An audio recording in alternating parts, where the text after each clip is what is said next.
Calicut university revaluation റിസൾട്ടുകൾ പ്രസിദ്ധീകരിച്ചു. ഈ അടുത്ത് റിസൾട്ട് വന്ന 4th സെമസ്റ്റർ എക്സാമിൻ്റെ റീവാലുവേഷൻ റിസൾട്ടാണ് പ്രസിദ്ധീകരിച്ചത്. യൂണിവേഴ്സിറ്റിയെ സംബന്ധിച്ചിടത്തോളം വളരെ പെട്ടെന്ന് തന്നെയാണ് റീവാലുവേഷൻ റിസൾട്ടും പ്രസിദ്ധീകരിച്ചിട്ടുള്ളത്.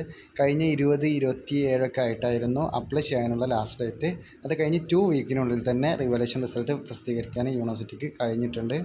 2018 അഡ്മിഷൻ മുതലുള്ള 4th semester BCom professional regular supplementary improvement examination, 4th semester 2018 admission CU CBCSS revaluation result, 2019 admission മുതൽ 2022 അഡ്മിഷൻ വരെയുള്ള 4th semester UG CBCSS regular supplementary improvement examination, അതിൽ BA, BCom, BBA, BSc തുടങ്ങിയിട്ടുള്ള എല്ലാ വിഷയങ്ങളും അതിൽ ഉൾപ്പെടുന്നതാണ്.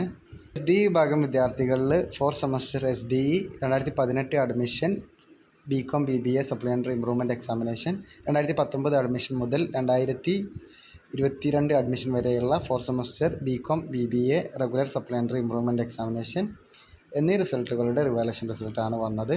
ഇനി SDE BA വിഭാഗം വിദ്യാർത്ഥികളുടെ റിവാലുവേഷൻ റിസൾട്ട് മാത്രമാണ് പെൻഡിങ് ഉള്ളത്. Thank you.